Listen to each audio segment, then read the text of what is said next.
to this week's episode of Work the Left Side. It is a 97 year in wrestling review.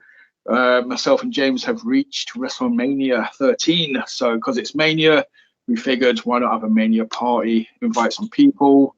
Obviously, OG of Work the Left Side, Mr. Ryan Palmer, back in the house. And have a party without having a wingman. So we thought,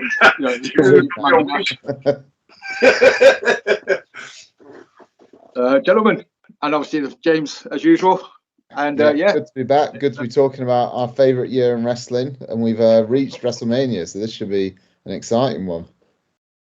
It should be, and it has potentially the best match ever on the card, which we will obviously discuss. Up for discussion. I was actually going through my head earlier, trying to think of other matches that I'd rank ahead of it, and I'm not sure if I can. I think this might be my best match ever, but one to discuss when we get to it.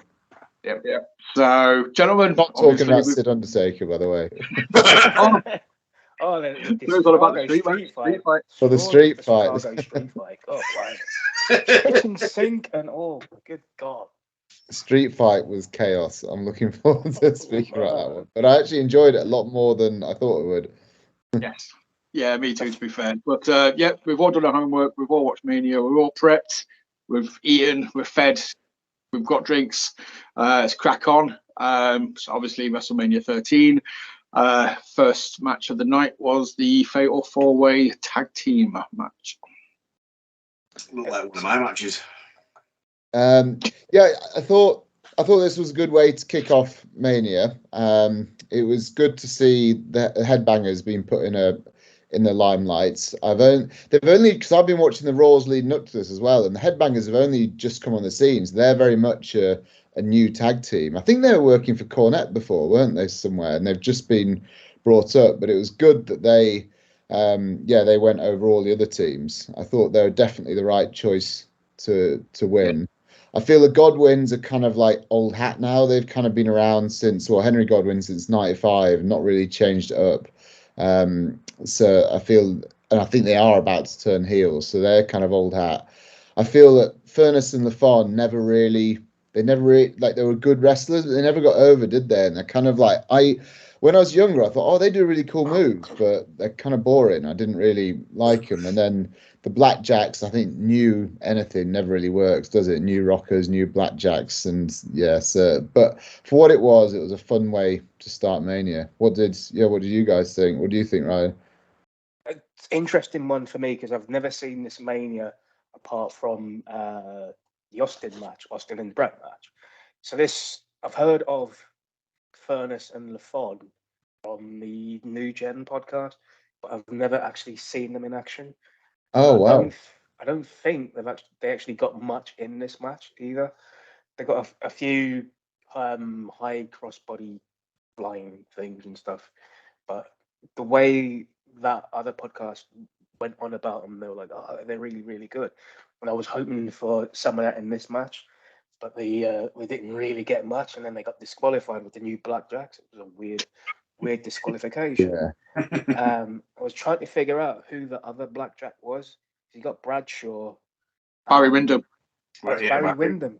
Barry Windham. He just looks weird with dark hair. I just couldn't place it. So I was looking for a lot of action from Furnace and LaFon. Didn't get much. They got disqualified. The Godwins were weird in this match as well. Godwin. It's very strange. But as an opening match, it was okay. Stupid ruling where if you tag your own partner, you got to fight your own partner. Like, why would you do that? I thought that was cool though with the headbangers. It kind of put over their stage diver gimmick. Yeah. That was funny. That bit was funny. I don't think they've ever employed that rule ever again.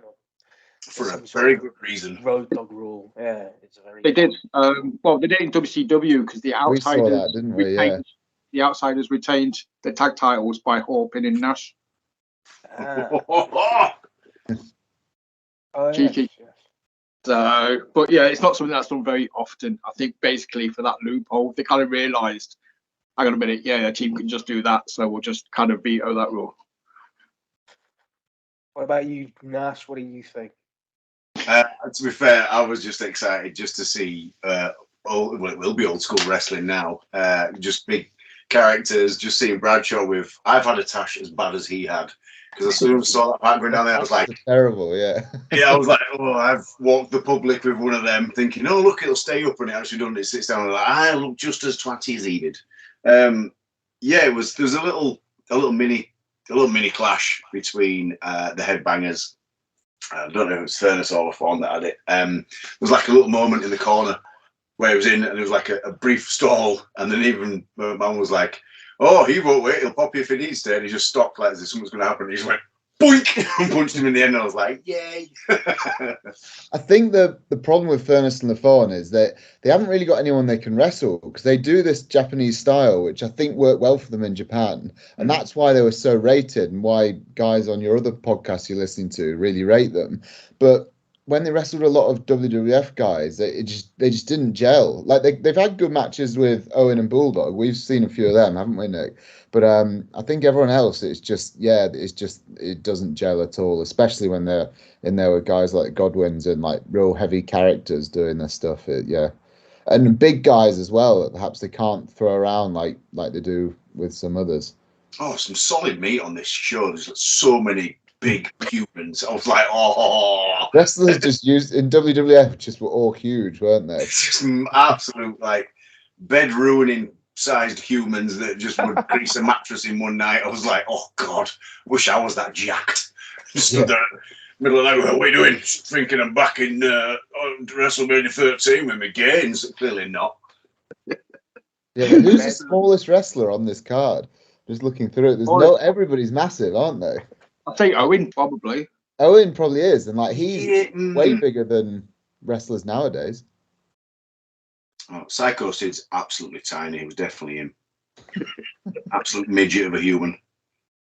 I was just surprised there's no vertically challenged matches. I could have sworn it was on Raw, wasn't it? Before on Raw, I thought it was on Mania. Yeah. On the Mania before, there's Mini Mankind, Mini Vader versus Mini Gold and Max Mini, who's fucking incredible. Like, I don't think Max gets enough credit. He wrestles like Rey Mysterio, about the same size, but he's incredible. And then he does this like a diving crossbody off the stage, like at the end. And I'm like, why does no one remember that? I didn't remember it until I rewatched the Raws. But anyway, we're here to talk about WrestleMania, not Max Mini. But, it's the Max Mini appreciation episode. We'll do a Max Mini episode at some point. So we'll do a spotlight episode on Max Mini.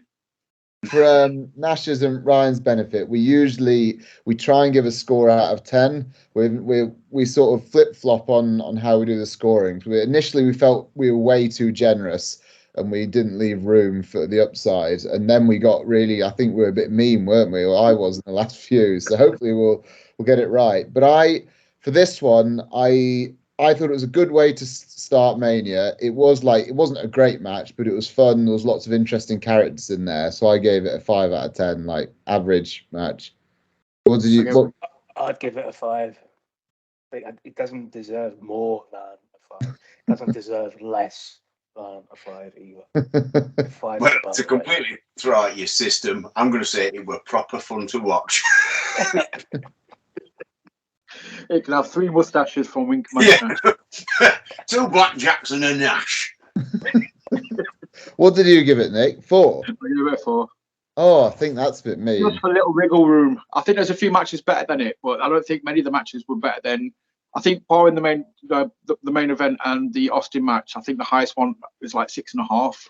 I didn't want to go. I kind of had to start lowish to build up. Yeah. Okay, interesting. I might be more generous on this one, I feel. What did you give it, Nash, this one? That's it, so proper good. Oh, okay, proper good out of 10. That's better than a 5. Oh, are you rating my rates now, James? Is this what it's become? Yeah. Add up all the letters and proper good. That's what you get out of 10. Really throw the score sheet right out. It was definitely better than the next match, which I thought was a big disappointment. I've heard The Rock talk a lot about this match, about how he was booed. You can hear the crowd sort of booing him and then just not into it. And I was watching it, I was like, you know what? Like, fair play to the crowd. Like, it is a bit of a boring match. Like, it's like a standard match on Raw and a very basic angle match on Raw as well. And like, this is Mania. It's The Rock versus Rikishi, which is quite funny, but it's just a bit of a boring match. What it is, it's just an angle for the heel turn, which is obviously coming. I don't think it was at this point. I think he got injured and then he decided he was going to be heel when he was away, because he was like, this isn't working. Like, they're trying to push me as this rookie and smiling all the time. And it's not working. It's been awful. We've been sort of watching it and it's been awful to watch. They push him too much. They give him the IC belt and he's just not ready for it. And it's not his personality either. And you get glimpses sometimes when he talks of like modern day, or well, it's not modern day now, but modern day Rock when he was wrestling, and you're like, oh, okay, I can see it. But it's, yeah, and in this match he's been trying to be like ultra sort of like, yeah, vanilla baby face, and it's not working. I like the bit at the end with his dad though. They were definitely trying to keep him face, because with the whole dad turning up at the end, that was meant to be a massive face pop. But I did see bits of The Rock in this match with like the punches, the kicks, the float over DDT. There was little gems of what's to come. It's all kind of sloppy though as well. It's like he's just sort of finding his feet, and it's because he's still quite new to it. Like Nash, you think like all like the first shows we did and like how terrible they are. This is the equivalent for The Rock, but he's, well, not you. Okay, I'll speak for myself. Every show I've been on's been in WrestleMania, James. I didn't see your first shows. I've just assumed they're terrible. No. Because the later ones were too. I'm joking. But he's just doing this. He's got those sort of terrible new matches on Mania instead of at a working men's club in somewhere in Leeds. On top. A power station. Yeah. And that whole pose thing as well. Still, I mean, the crossbody is better than the shoulder breaker, but it's still a shite finishing move. Yeah. It's terrible. Can I just say, my dad has never appeared out of nowhere and battered people in the ring when I've been in the middle of a scrap ever in my life. He's never appeared. So when Rock's like, I was like, the disconnect is real. Look, his dad's come in, laid off some dudes. Let's have a cuddle. Never in my life has that happened. Never. Raging. Father's Day, Dad's not getting a car until he has a punch up with me in the street. Why was Sheik out there and Bob Backlund? Why were they out there? Dave Sultan's manager. Yeah. Kind of Right. Yeah, they both managed Sultan for some reason. Even though Sheik and Backlund historically hate each other, they decided to join forces and manage Sultan because he's like, yeah, such a good wrestler. that's kind of the story, isn't it? Backlund had gone a bit batshit, hadn't he, by that point? Yeah. So. Honky Tonk Man. Yeah. Honky Tonk Man's comment. I love the comment by JR when he's like, Jerry Lawler's like going like really like bigging up Honky Tonk Man, and JR is just like, oh, you're treating him like your cousin, like he was something there. I love it when there's little inside jokes like that. Lawler made a joke. I mean, we've talked about Lawler's commentary a few times over the last few shows, kind of thing. But there was one bit where he made a joke about The Rock's speech at the Slammies being so boring. Even Christopher Reeve got up and walked away. Yeah, I know. You definitely would not get away with that nowadays. Oh no, yeah, Lawler's. We've been talking a lot about Jerry Lawler. It's terrible, some of the stuff he says. So yeah, obviously we won't focus too much on this one because it was, like you say, it was a Raw standard sort of match. I gave it a 3.5 because I had to go lower than the first one. Yeah, there we go. We're on track with our ratings. And it only got a half because his dad came in at the end. It should have been a 3. Jesus wept. Hi, you're through to Jason's. I don't give a shit about your match. It was crap. Don't call me again. Your CV's been burned. Anybody kind of agree it was a 3.5? I know. I think we kind of gave you on the bus here. 3, flat 3. Oh wow, yeah. I give it, The Rock's music was wonderful because I didn't realise how close it was to his like superstardom music at the same time. So that's my rating of that match, was his music was proper good. Your non-numerical ratings. I think we should keep it like that. It was just started of like, oh, here it comes. I was like, where's the if you smell? And then he come out and I went, hey, smell's not come yet. It's still him young. It's not started cooking yet. It's not got that far. A quick sidebar to the inappropriate comments, though. Vince McMahon in the first match, he accuses Phineas Godwin of shagging farm animals, which I thought was hilarious. And Jerry Lawler just keeps going like, "What did you just say? Repeat that." And Vince's like, "Oh, it doesn't matter." Like, he just says something like, "We don't know what he gets up to with the animals on the farm." Lawler just keeps pushing him like. There's been, I think there's a Lawler pops Vinnie Mac about his toupee in the Goldust match. Yeah. And there's this where he like rips Goldust wearing a rig, and he's like, "Oh, you know what that's like, don't you, Vince?" He's like, "Oh, there's a difference between a wig and a toupee." Yeah, I love that line. At least like Vince sort of owned up to it. Although I don't know what the difference between a wig and a toupee is. Is it just the length? It did make me think. £300. £300. I don't know. 300 quid. Glue. Yeah, bit of tape. So yeah, we'll get that match out of the way. Was it Goldust Hunter next? It was indeed, with Marlena and China. Coming out to the ring with freaking Ode to Joy as well. I totally forgot you used this. It was awesome. Oh yeah, he's got epic theme music, Triple H or Hunter. That's my favourite version of Hunter. Absolute favourite version. I'm a huge fan of wrestling attire, so just looking at the small details to Hunter's tights and boots combo, the H logo itself and how that evolved over into like Attitude Era and whatnot.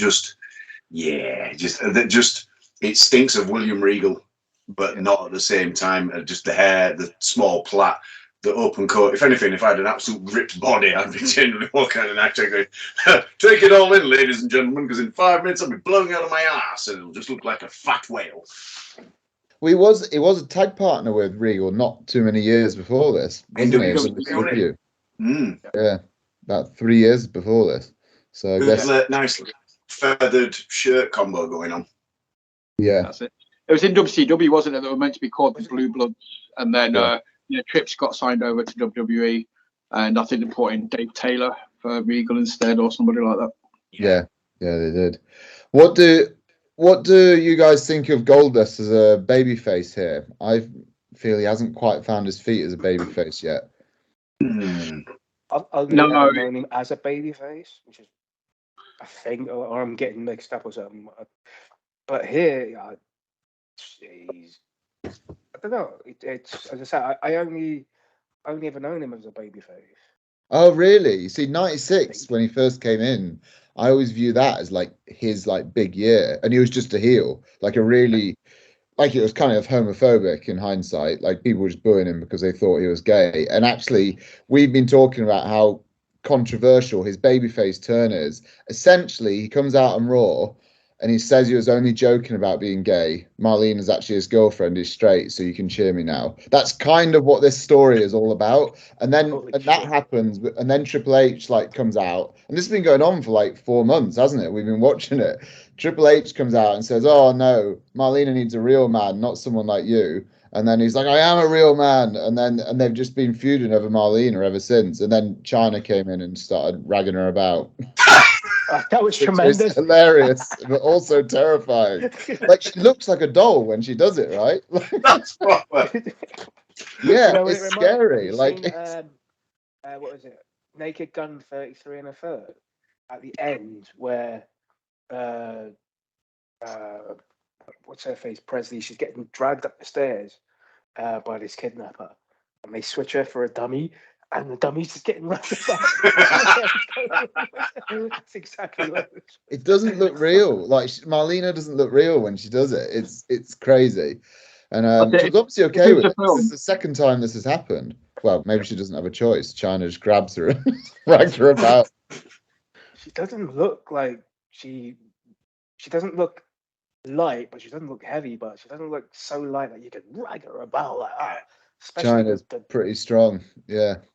And she's only like 5 foot tall as well as Terry, because I think they mentioned it during the match at some point. But yeah, if it wasn't a live event, I would have bet my house on it. You know, that they swapped it for like a freaking dummy or something. It's just she just goes limp. And it looks brutal as hell. But yeah, fair play for Terry for doing it. She did it once, and then agreed to do it again. So fair play to us. And they're so mean to China on commentary.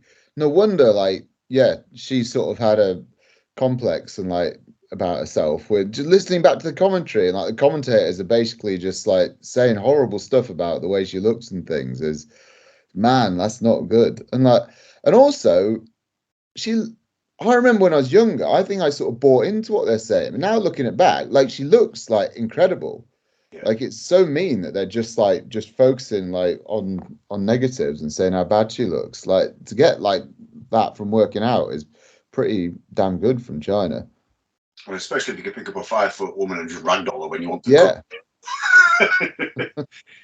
And the way she just stands there, like she's so sort of stoic. It's really impressive. It's you really won't bump into her at pub, would you, if you just stood like that and she had a pint in front of you? You take the long walk around pub to go past just in case you just like glared, and then before you know it, you're getting ragdolled in at toilets, heads banging into the Johnny machine. It's all game over.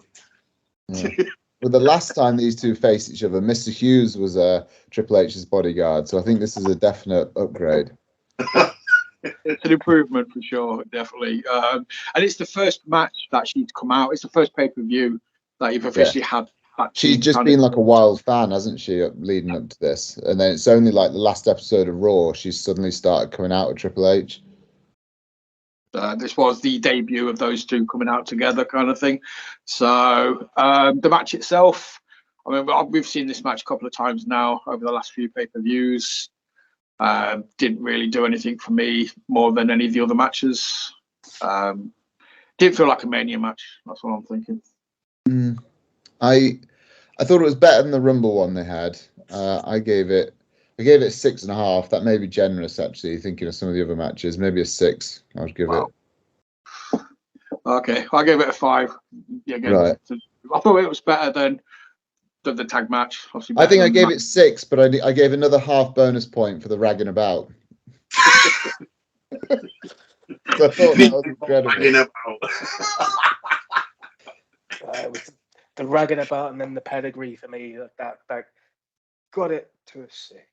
Yeah, good pedigree as well, wasn't it? Yeah, my rating it was the pedigree chum of WrestleMania 13. That's what it was.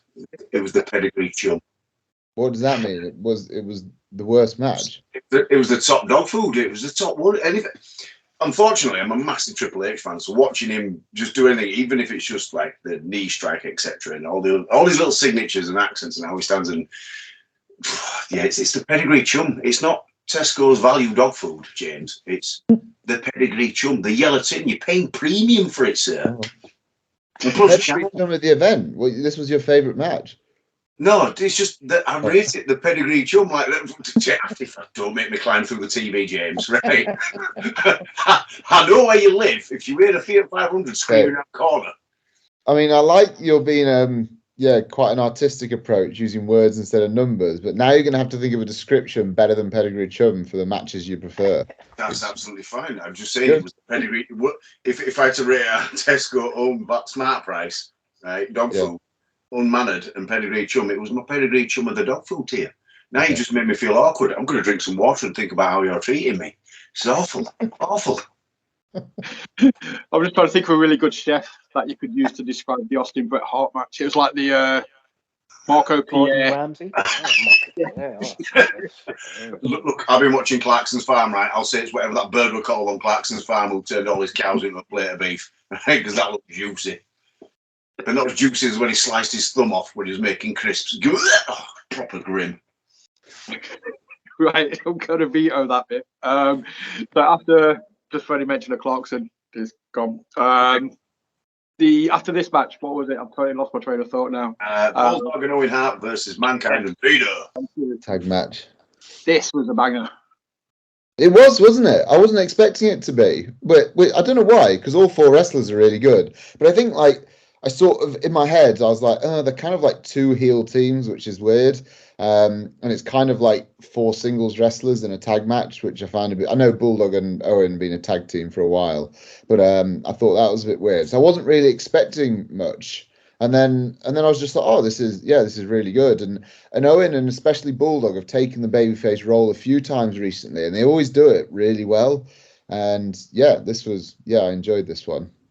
But I mean, Owen still had that heelish aspect. It just made Davey Boy look really super face, because he was like, you had 3 heels in there, and then they're putting Davey over as like a massive face. They're teasing the breakup, aren't they? Bulldog just beat Owen for the European title, and they're sort of their relationship is very much on the rocks at the moment. As is Vader and Mankind. Mankind accidentally hit Vader with the urn on Raw which didn't please him very much.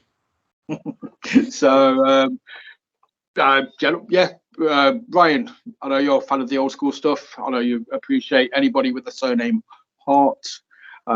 What's your take on this match? Noticed the Hart family, Stu and Helen, and a couple of other randoms which I don't recognise were at the front row. So we're there for this match and then subsequent other matches as well. Vader was stiff as fuck in this as well. To the extent where he lost his mask towards the end. I love it when he loses his mask. He just looks so different as well. He's got such a baby face. There's just a huge baby in the ring. It's just, he's stiffing the fuck out of everyone in this match. And I think apart from Owen, he was the standout in this match for me. He was just clobbering everyone and just being stiff as fuck. And you could see why Ken Shamrock levered him in that match. I was like, oh, damn. But this is a great match for me. It's an absolute contrast to the opening 4-way tag match. Obviously, there's 4 teams in that, and there's only 2 teams in this. But the action in this is just 4 guys clobbering each other. And as I say, you got the Hart family at ringside as well. So for me, I just love this match. Yeah, same here. Mr. Nash, obviously better than a pedigree chum. Would you say is that as the value meal? Owen Hart had 2 slammies. The Bulldog had 2 belts. They described the entire team as I was like, oh, well, I clearly don't give a shit. It was just big meaty men slapping meat, wasn't it? It was Vader's stops from anything from hitting the ropes for nothing. He's just his standing tackle. I was like, oh god! Every one of them drove a little bit of wind at me. I was like, what? Who owes him money? What's this all about? It's meaty, and just Davey sweating, making me feel like I'm an absolute athlete when I look at him. I was like, look at him, he's just as dry as I am when we're being. But there's a spot where Owen's just going for a move off the ropes, and Vader just stands there, and Owen just runs into him and just fucking.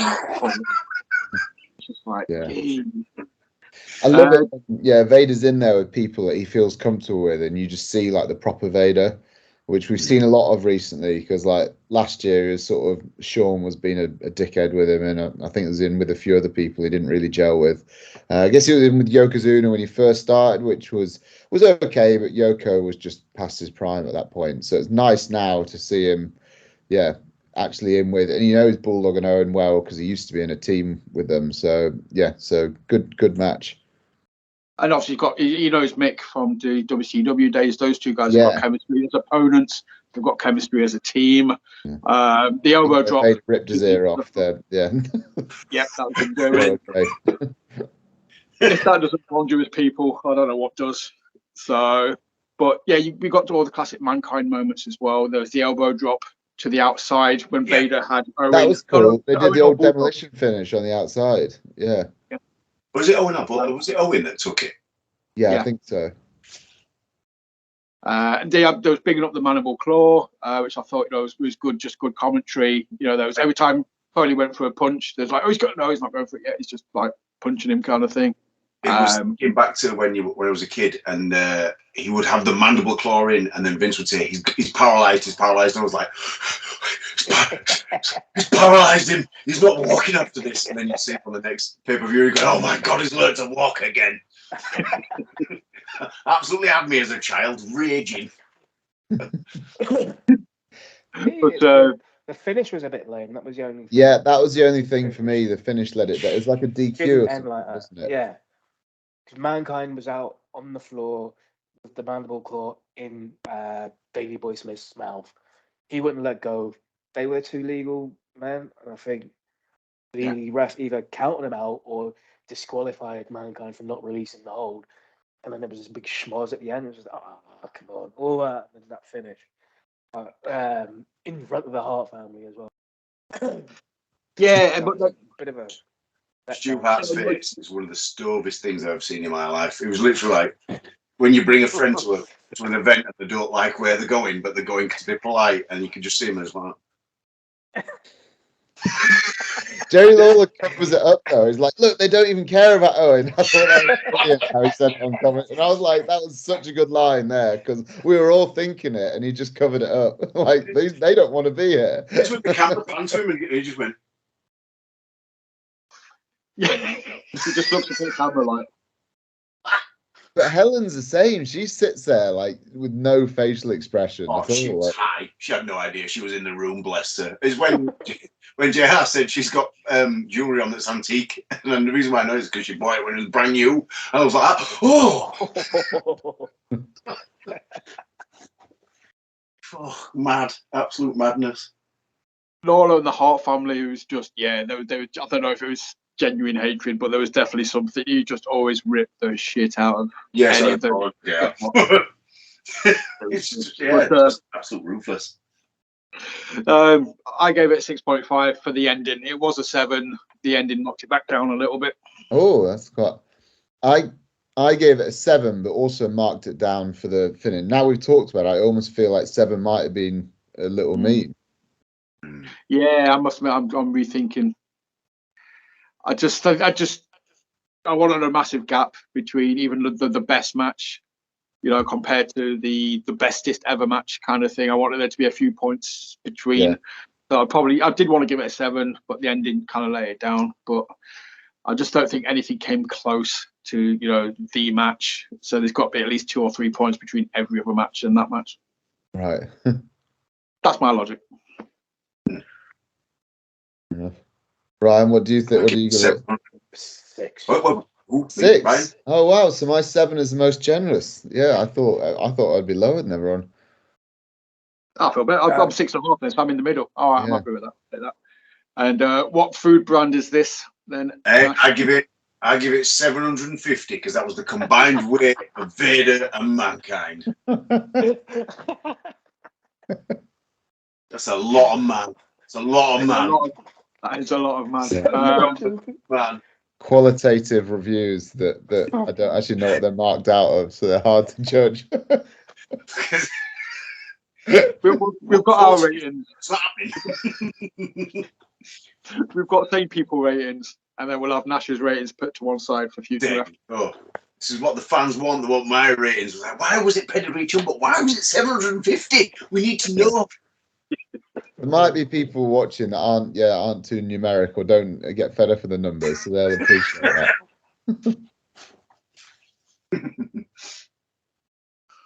So what came after this one? Oh well, we're on to the match now. Brett versus Austin. Yep. I'll let you lot take the floor on this one first. You got the fucking awesome My Way-esque, or near enough My Way-esque vignette that leads up. Brett goes away, comes back. He's not changed. Everyone else has changed. There's a guy that does that, drinks beer, swears. Fans are starting hating. He's hating the fans. He's getting screwed over by Vince. He's pissed off. He's swearing on TV. Meanwhile, his stars fading. Austin's is on the rise. It's stressing him out. It's leading up to this point. And you've got Ken Shamrock as the special guest referee in this. Looking jacked. in his tight ref shirt and his cycle shirt. That's just sprayed on that shirt, innit? It's not real. He's good though. It works in this match, especially because it's a submission match. Ken Shamrock in this match does add to it, definitely. His little promo about putting on moves and like saying, obviously before the match, and Ken's head talking is like, put it on, but not fully. I just wanted to make a statement. I was like, you kill a man. Yeah, I quite Billy like Gunn. that. Poor Billy Gunn though was just a crash test dummy for Ken Shamrock. Just like he was not the one. It was just, but yeah, I just thought everything leading up to this match was banging. Obviously, we've watched the Raws leading up to it, so we've kind of seen all the little bits here and there. You know, we saw the cage match on the Raw prior to Mania, where Brett had a title match against Sid, and Austin came in to try and help Brett win it, so he got a title match at Mania. And then Taker came out, and obviously the whole big thing about this was Brett being a crybaby.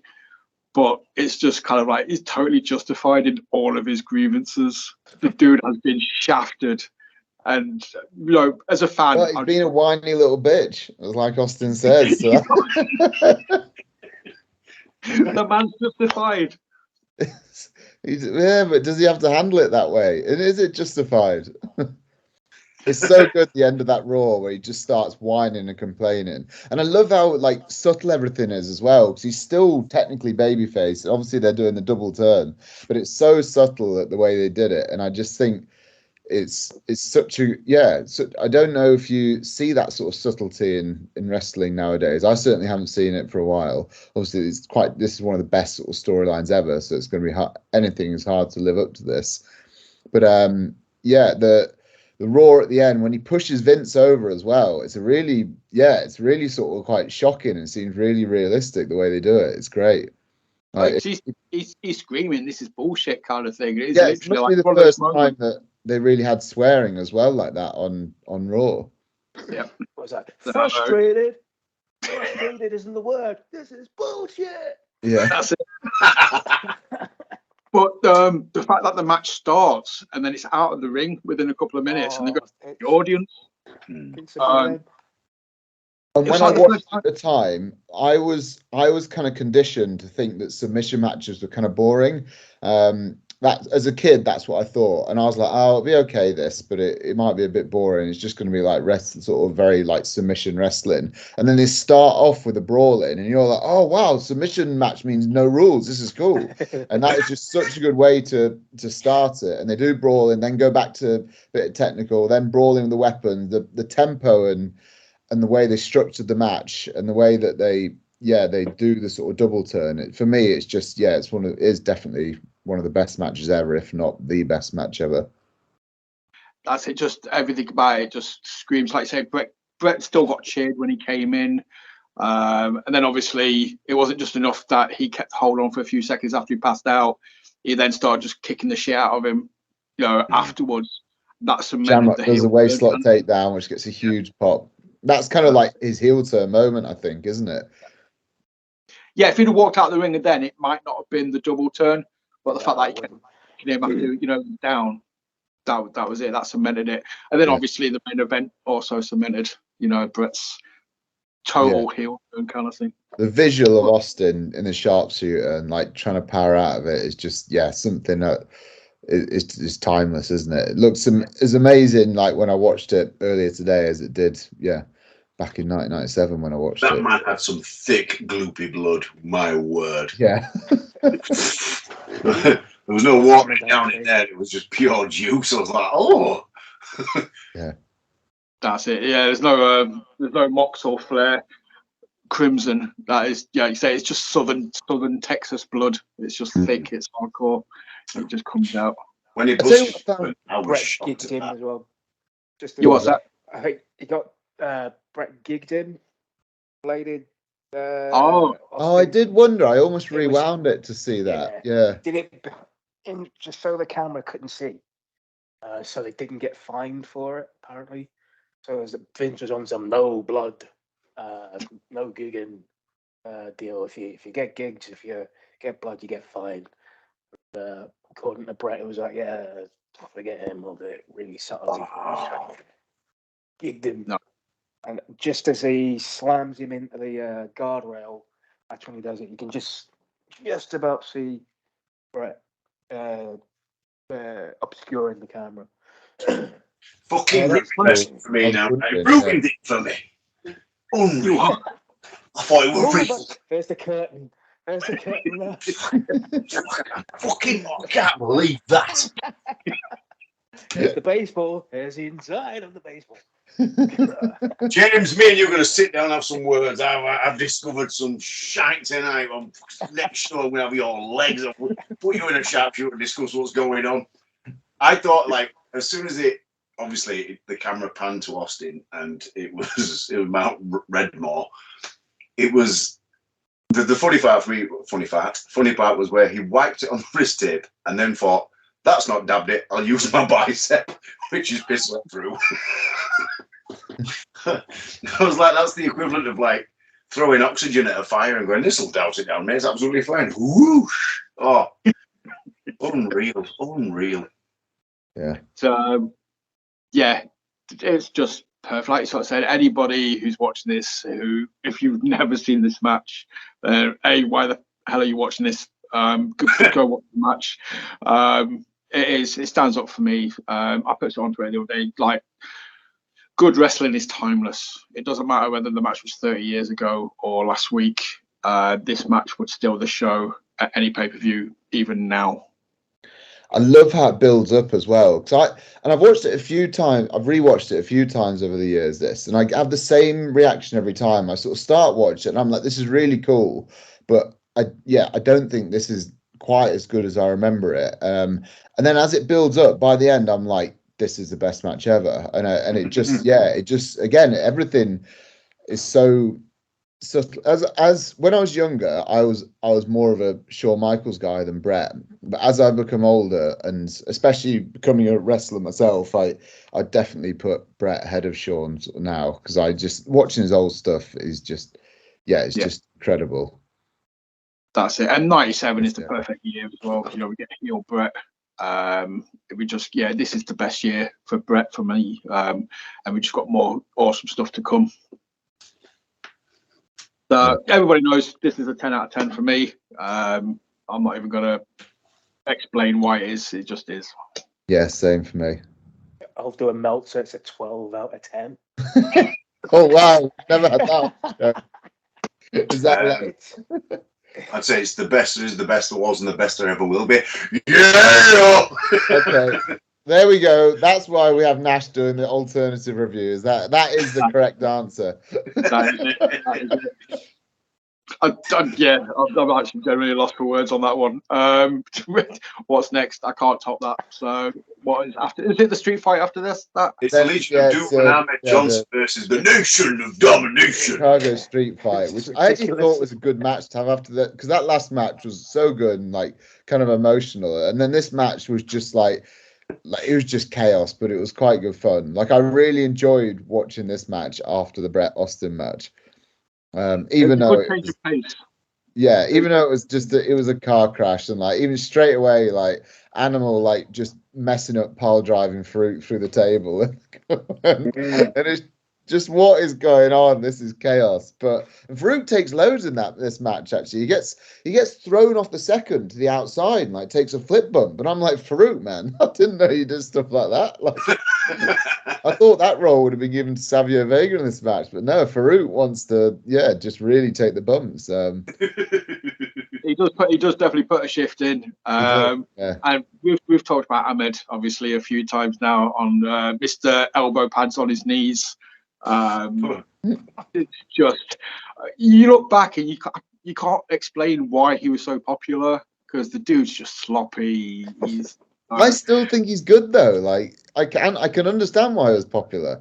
I like him now for the same reasons I liked him when he was younger. He's just like, he's got charisma. He's intense as anything, and he just looks great. And yeah, I guess when I was younger, I sort of didn't really care that he was legitimately almost killing people, but now I do see that more, and I'm like, okay, yeah, that's not very good, Ahmed. But I can't lie, I have large knee pads, and I've tried to pull them over my quads, and I made it up. You know, just bored, and you just go, drag these up, this will be fine. And hold up going, no, now you understand why the back of the fabric looks like a thong when it goes around the back of his leg. I was like, Yeah, because he's got big legs anyway. Like, where's why do you fit over his is it planning on driving someone's skull through his quads? Like, I want to know who has knees as big as Ahmed Johnson's thighs. Like, that was a big kneed human. Like I wouldn't like an elephant man type. Introducing Big Knee Man. I'm gonna work on my knees in the gym, James. Yeah, it would have to be only a deformity. Like randomly pulling them up just to get that Ahmed vibe going and trying to justify walking out into a paying public with your knee pads on your thighs and thinking this would be a really crap reference, but look how intense I look, and then thinking, no, I can feel it hurting back in my legs and it's pulling hairs out, so you pull it back down and then you have to wash them to shrink them again because otherwise they'll end up really baggy and then they're pointless. Maybe he wouldn't have been so clumsy if he didn't do that. Maybe all the blood is just not going to his legs, so that's why he's always a bit unsteady on his feet. That's it. That's not. We've worked it out. He's just he's cut off the blood supply to his legs, so he's all wobbly. But obviously, I think I'm not sure what happens after this match, but I think this might be getting close to the end of this version of Nod, as I will call them. Yeah, Farouk, he who are the fires everyone, rappers? doesn't he? And he keeps D'Lo. Who are the guys rapping at the beginning? PG-13 from ECW. Yeah. A couple of white boys who think they can, spit and don't quite fit, and obviously you got Crush in there. I think they do fit. I don't know. I think right. they kind of like they do fit. I like them. They fit at this point, but obviously from what the nation becomes, no, they're about to get fired, aren't they? Yeah, that's what I mean. Them taking the double doomsday device at the end, I thought that was awesome. Yeah, that was like the slow mo for that was glorious. It was just like, oh. Because we're talking about Ahmed, but LOD aren't known for being the safest workers in the world. It's a highly dangerous team. Health and safety there. You guys versus you guys. Oh, could you just sign these waivers before going through the curtain, please?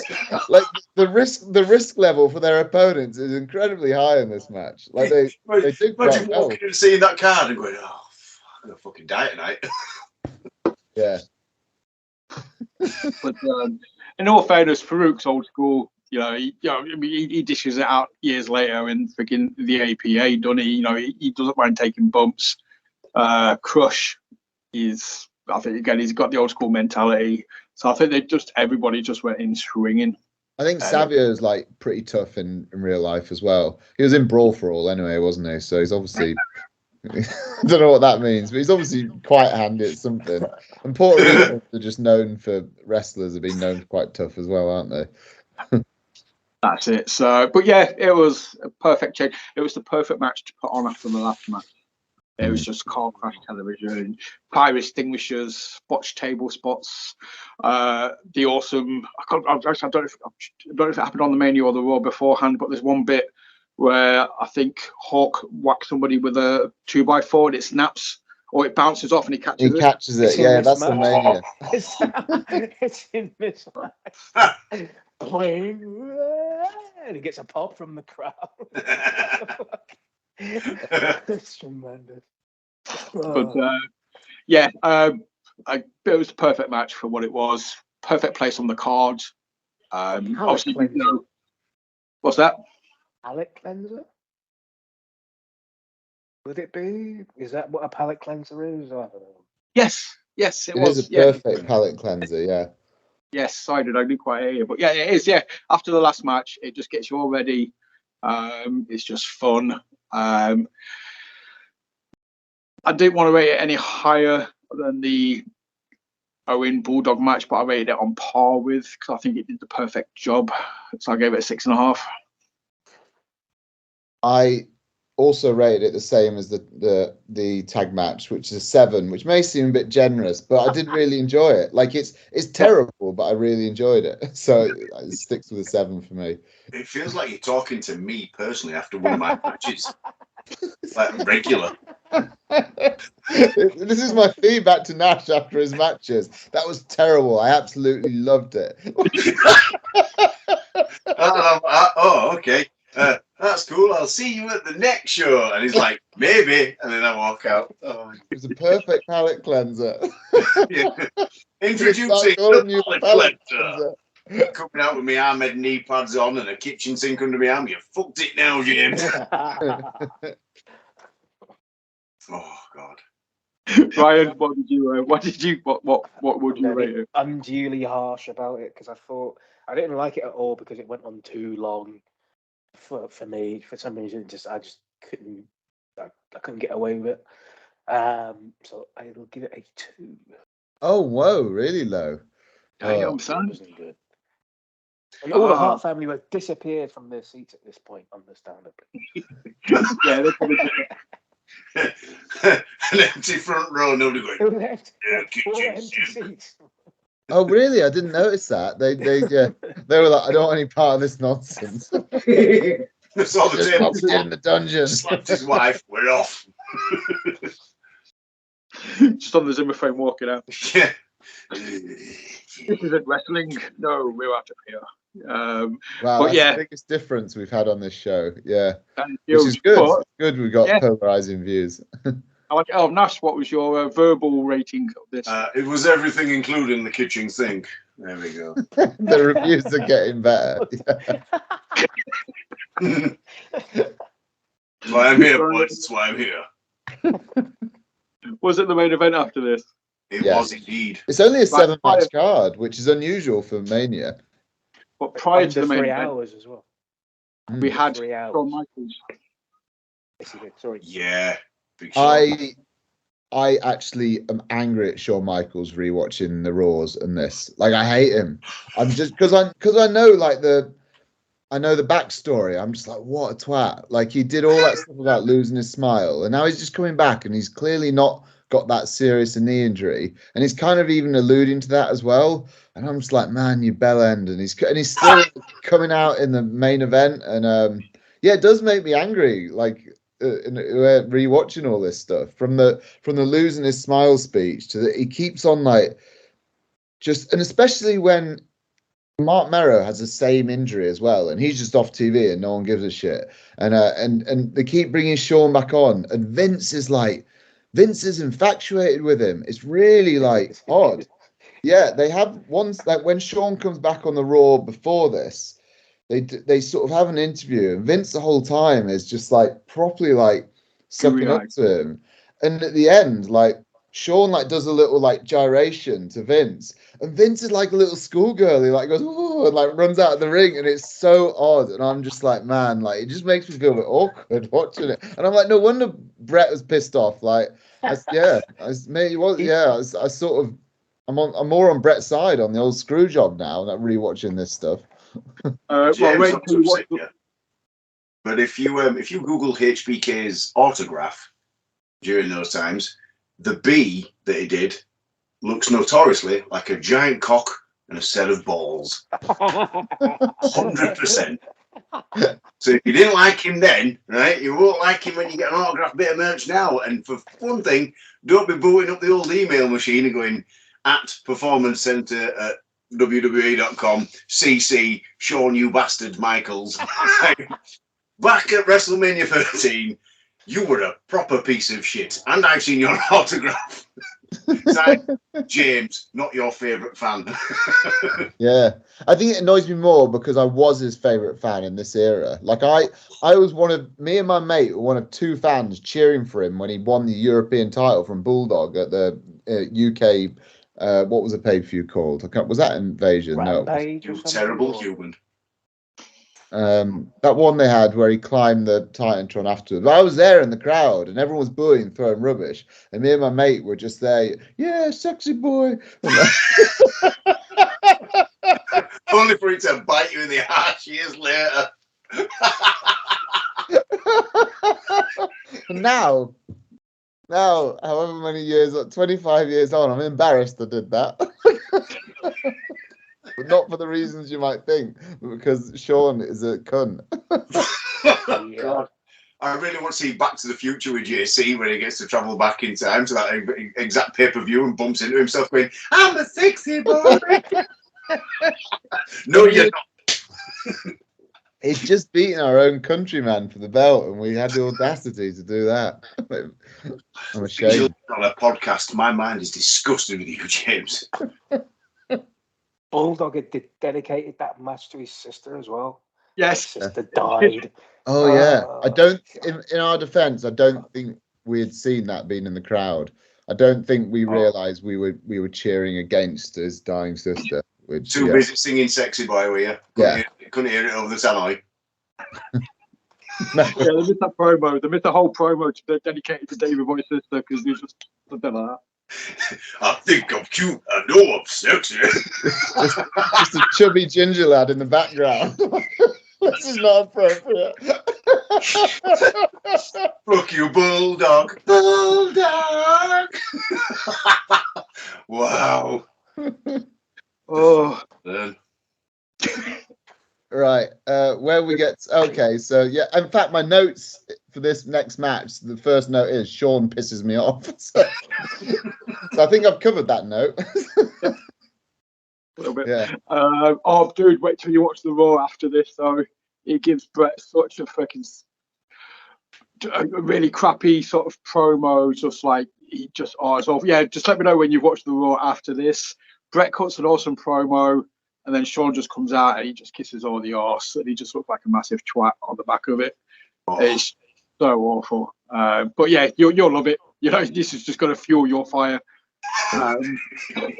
It did annoy me that Brett was out in this match as well. I was kind of like annoyed that they were all there. I was like, just give Undertaker and Sid their moment. And also Brett just gets jobbed out. He just comes out and gets powerbombed by the heel as well. It's just like, why are they doing this? Yeah. But yeah, obviously Taker. Sean on commentary is just fucking awful. But yeah, Taker versus Sid.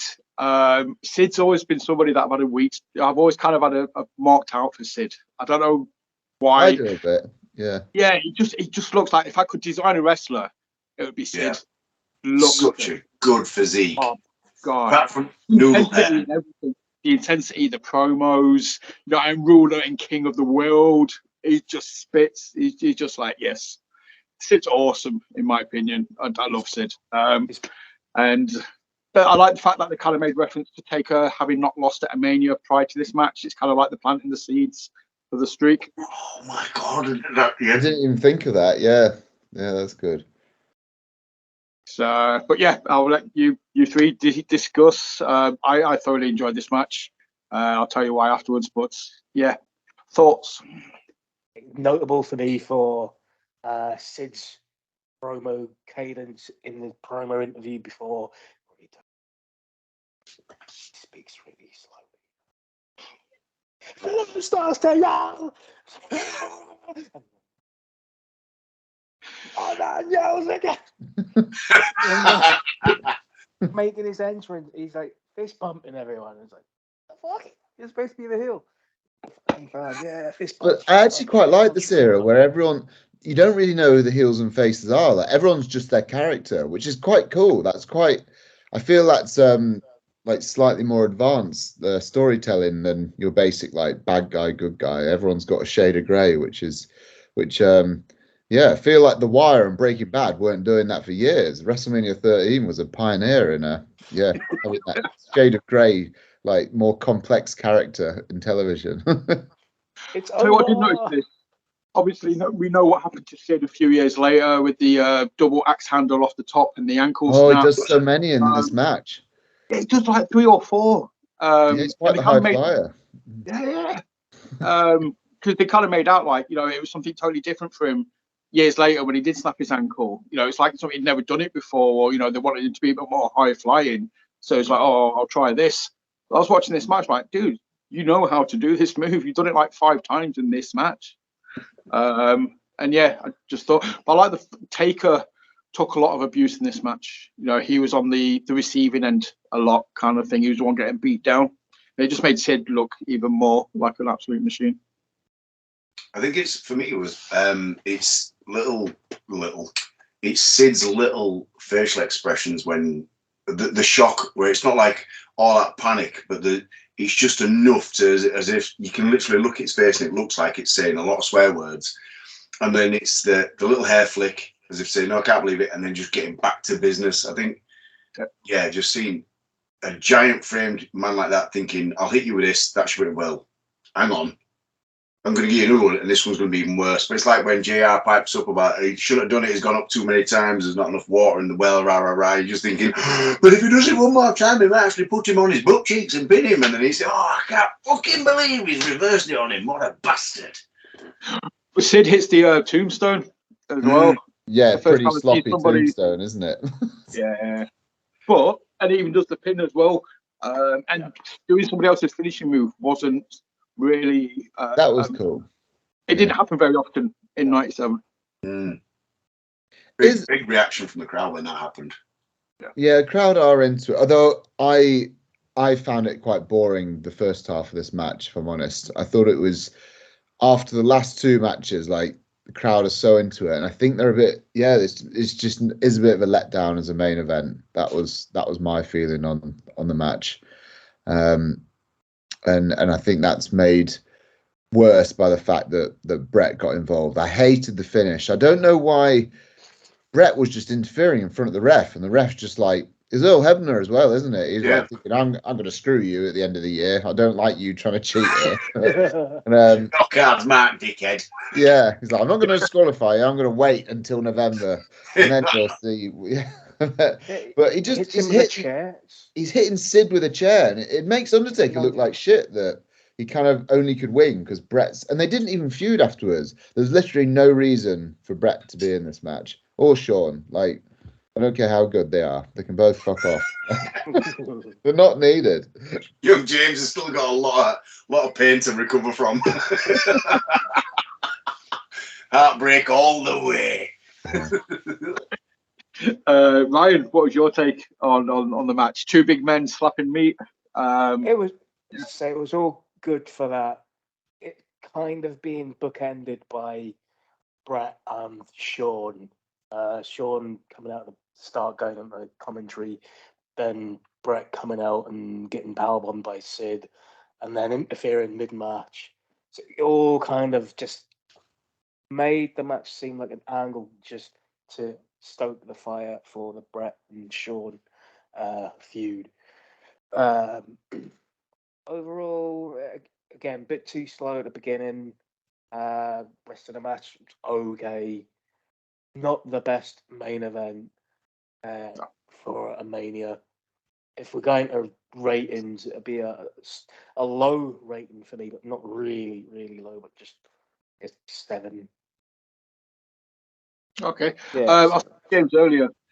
When you look back at these old Manias, they don't feel like Manias anymore, because we've been spoiled over the last 10 years with like the massive stadium things. You look at like these this didn't feel like, and obviously, it's had some quality, decent matches on, but it didn't feel like a Mania, from what we've been accustomed to now. It's kind of weird when you go back and look at them. And this main event kind of sums that up for me. It's like, yeah, it was a Mania, but it wasn't really a Mania level main event. It's quite low budget, this WrestleMania. I think they're probably struggling a bit. It's just before money starts coming in 98, isn't it? And they've had a few years of struggling. So I think it is done on a budget compared to previous WrestleManias. This is definitely a down period for WWF. There's no celebrities. There's no matinee That's attraction. true. There's no celebrities. Yeah, this must be the first Mania that there weren't any celebrities at all. No, because even at WrestleMania 12, they had the American footballer against Bam Bam, didn't they? That's WrestleMania 11 actually, but I'm sure 11. they do have people at 12.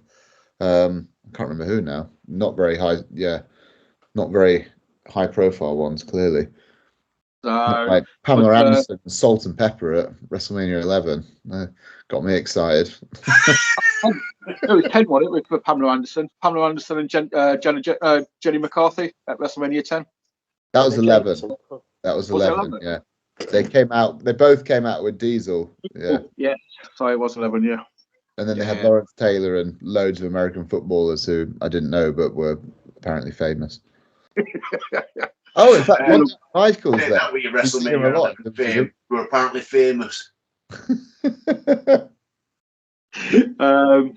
But yeah, it's kind of it was the main event. It did its job.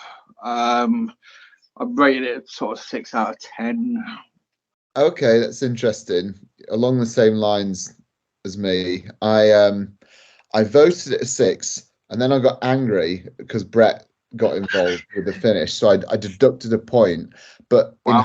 in hindsight, I think it's better than the first tag match, which I also rated as a 5. So I think I'm going to be consistent with my other bonus points that I added earlier, half points. So I'm going to deduct only a half point and give it 5.5.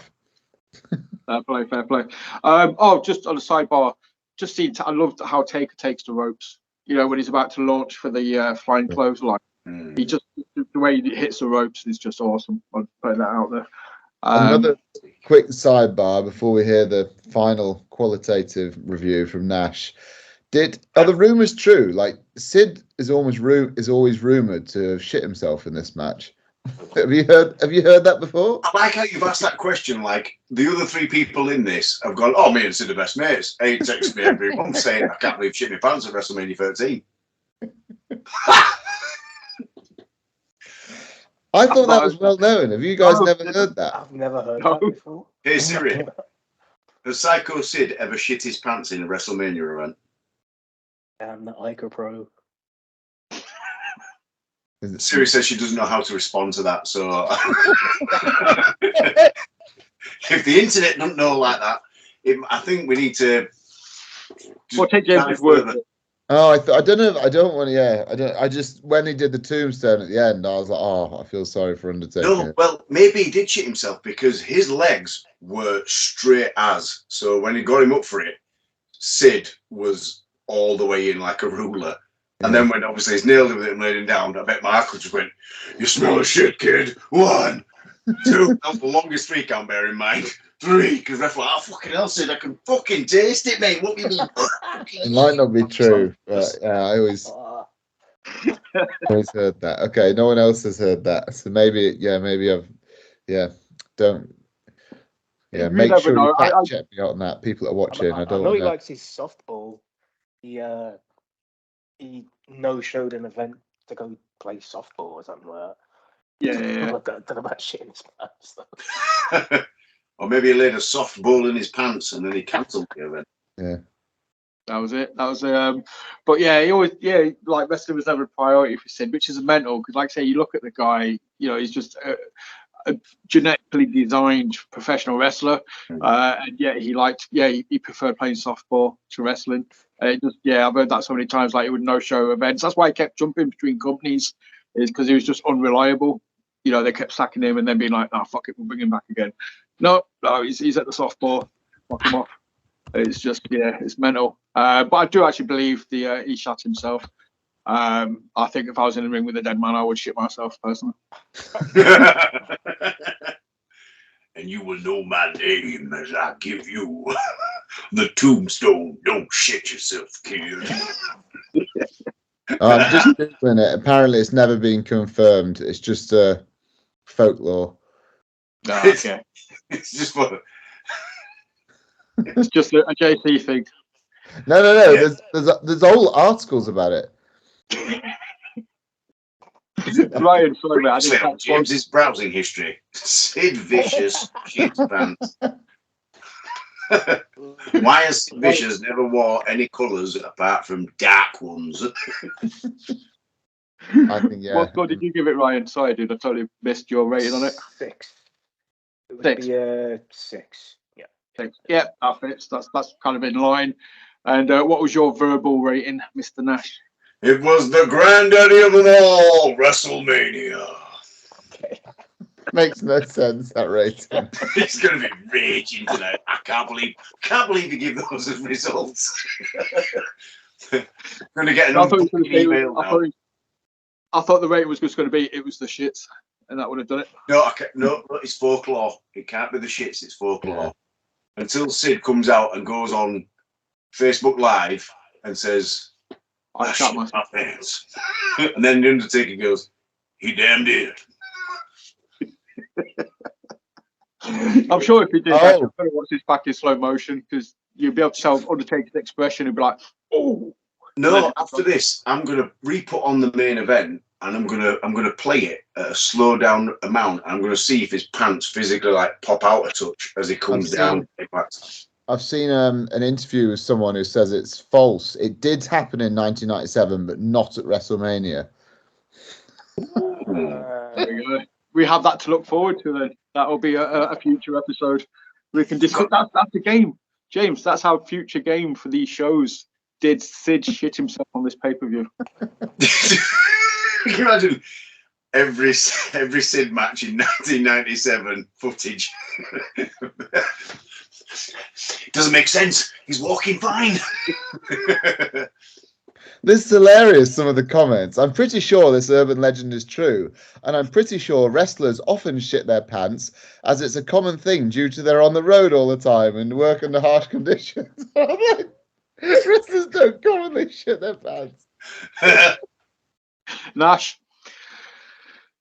I've never moved my pants. I've farted on a pedigree, but I've never actually shit my pants. Oh, mate, who was taking the pedigree? Oh, me. I was being pedigreed and kick, turn, and then obviously hit the canvas, and I farted. I went, I hope to God that was dry. Got backstage, it was dry. I just literally let rip because I'd obviously had beer in my belly, and it was. I'm pleased it came out on impact because the sound of the ring savoured it. Anybody on front row must have gone, did he just fart? It's fine. It was in Manchester. I thought you'd farted whilst giving somebody the pedigree, and I was like, you imagine how bad that would be. Oh, part in someone's hair. No, unfortunately, I was on the receiving end and just let rip on the impact. So that's just rubbing salt in the wound. It's like, right, I've got you in a pedigree. I'm going to fart on your head, and then I'm going to smash the mat. Can you imagine? I don't like the way you punch me. It's quite stiff. Then going. God. I think we just found this week's soundbite. Sorry. JJ Nash farts on opponents, and that's it. Artwork of you, mate. I heard you shit on people. My dad's Sid Vicious, and he'll shit on you as well. So overall, it's not the best Mania. It's not the worst. It's not WrestleMania 9. It's an adequate Mania with a few good matches and the best match ever. It was good. Yeah, I thought it was like it didn't feel. Sorry, carry on, Ryan. Oh no, I'm just saying that's a decent assessment there. Not the worst, not the best, but it has one of the best matches ever. Yeah. Yeah, I think I actually rewatched this a few years during lockdown. I remember we watched a few old WrestleManias, and I was actually surprised at how sort of average it was this Mania, because I remembered the Bret Austin match in my head. It was one of the best Manias ever, and then I'm like, oh, actually, yeah, it's not, but it's got one of the best matches of all time. And I think that's not helped by the fact that it just doesn't have the production, and it doesn't feel like a Mania, even though there are still some good moments in it, and it has got that great match and that incredible street fight too. Mr. Nash, what was your thoughts overall then for this Mania? It's hard because as much as I want to watch wrestling and like break it all down and pick parts out of it, I fall quite violently into the fan section where I just watch it and enjoy it and go, ooh, oh, and notice some bits. So for me, like this era. Yeah. this era for me, I don't know, it's definitely rose tinted goggles, if that's the term, when I'm watching wrestling of the golden era, because that was, I don't care if I'm 6 foot, when I start putting all the wrestling on, I'll genuinely fall back into being a little kid. I'm like a detail full of Hasbros where I just look and go, I don't care if that match wasn't amazing when you came out and you look like this. I was like, whoa, I fall back into it. So I find it quite hard to sometimes summarize up, hence my ratings of non-JC approval. No, I approve. I think it's a valid. I always look at when I've watched an entire pay-per-view or any show, I go, what was the one standout moment for me that like really made me remember that particular part? It's partly down to Bret and Austin, just for, as you say, the single shot of Stone Cold when JR yells, he's trying to power up and come through this, and it's the the primal roar that he gives before the final drop. You're not going to see that ever again. And the poor person that, because obviously they didn't change canvases back then, some poor person has had to blot all that canvas and go, right, you're ready, we've had a baby wipe on it, come on, in you go. There's still blood on it in the main event, isn't there? Yeah, like it's been lightly scrubbed, so somewhere there's a rag that's got Austin's blood all over it that'll be sold in a plastic bag. I'm selling it. I only want 14 grand for it. It's fine. You know. It's difficult to get blood out of ring canvases. I remember from when I used to own a ring. Used to take the canvas down to an industrial washing machine. Blood, glass. I've bumped a ring and gone, that's been swept well. I'll just wipe my back. I remember doing the quick sidebar, doing the Rise shows where they had like death matches and blood, and we used like the ring from Grapple, and we'd do it, and then I'd be there at like Saturday night, midnight, in this petrol station that had a huge industrial washing machine, washing my ring canvas, and 9 o'clock in the morning taking it to Grapple, a training school, and putting it back. And I was like, literally, like a few hours ago, this was covered in all sorts. This ring canvas, awful, but it was it was fine by the time we got to Grapple. The joys of service wash afterwards and went, hey, why is all my clothes itchy? Yeah, everything's pink. No, yeah, thoroughly. It was a good Mania. I enjoyed it. Like I said, it's definitely a one match card, not to besmirch any of the other matches. But when you've got the best match ever on your card, that is what the show is. It's that match. Is it the best pay-per-view we've seen so far this year? 97. So I realise you two haven't watched all the other ones, but we've been sort of going along. I think, where did we get to? We said that Final Four was the best one so far, and it was better than Final Four for sure. Yeah. So it was. Yeah, it was. So it's the best event we've seen this year. Yeah. So that's interesting. We're saying it's an average Mania, but it's still the best show we've seen this year, and we're claiming this is the best year in wrestling. So things better get. 3 months in there. I know. Yeah, I am in the Raws are incredible, and the stories are incredible. But I think it's building up to something nice. Well, it's building up to Canadian Stampede. That's what I'm saying. So we're going to get Ryan back on for that one for definite, because again, it's a very Bret Hart heavy pay-per-view. Yeah. So, and I know you do love Canadian Stampede. Yep. Can Nash come back too? Yeah. But with my rating system, hell. I kind of feel we need to have Nash on every episode now, just to keep these ratings going, just to kind of add some sort of level flux. Don't do this, right? Because James is definitely going to go, am I coming to so-and-so? Like, no. As soon as I walk in, I'm like, you're all right, James. I'm like, your ratings. I'll leave the venue, shall I? I like the ratings. I already said that. Gentlemen, I'm more than happy to appear on this with you guys and offer a far less intrusive but childlike reaction to matches that I've seen. But only if you all promise to wear your knee pads on your thighs. Gentlemen, I am going to wrap it up there before we go. We've kind of done good. We're hitting the 1 hour 20 mark. I'm happy with that. It gives me time to edit. If you want to plug your socials individually, where people can come and chat to you if they want, and Nash, they can give you some ideas for future level ratings. Wing Commander Nash on social media. You'll either see me or you'll see an old person genuinely called Wing Commander Nash, which is also my name. I'm on pretty much everything awkwardly. Apart from Bebo MySpace, that's now closed down, I've been informed. So yeah, come find me, let me know what the crack is, and if you think my ratings of Granddaddy of them all, and it was everything, including the kitchen sink, made you feel like your day had improved vastly. I'm Pedigree Chum.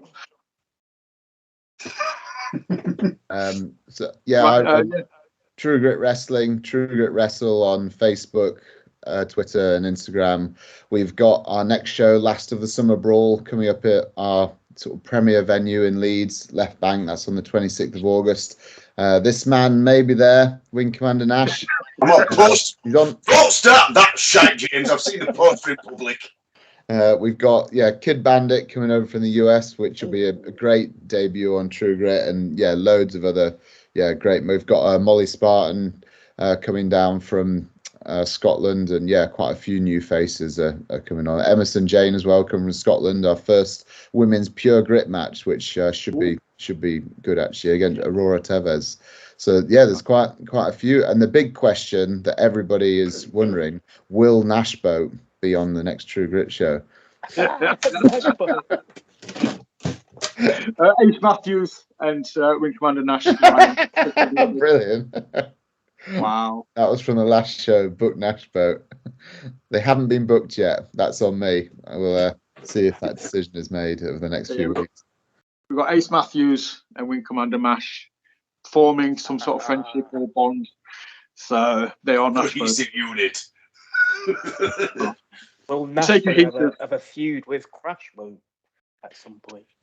Oh, God, I'll give them the old Sid Vicious fart your pants tombstone.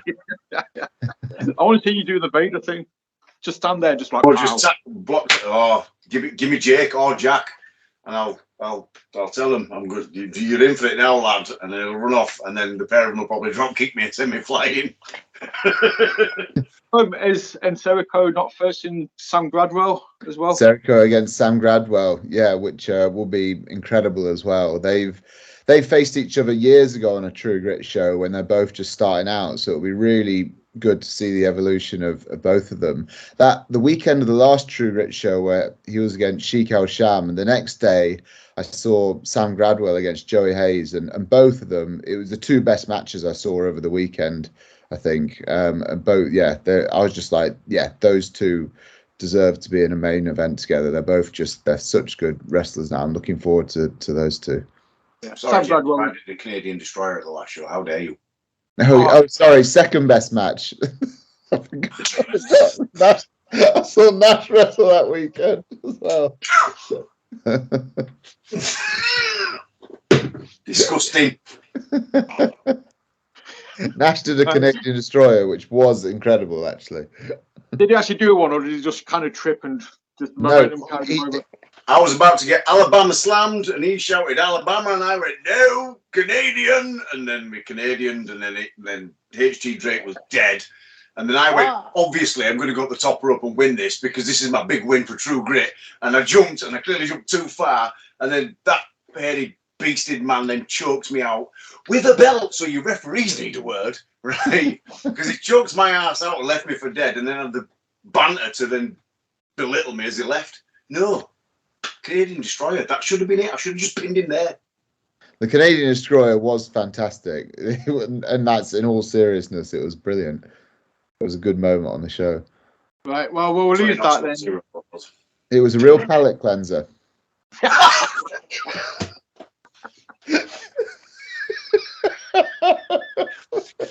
I'm bringing a sink with me, Nick, to the True Grit show. I can't take this. We're done. We're out. I'm ending it. Gentlemen, thank you for watching. Gentlemen, thank you for talking to me and joining myself and James. Hit like, subscribe, spread the word. Keep your eyes peeled for whatever WCW's show was in March. We will get that up soon as well. And thank you very much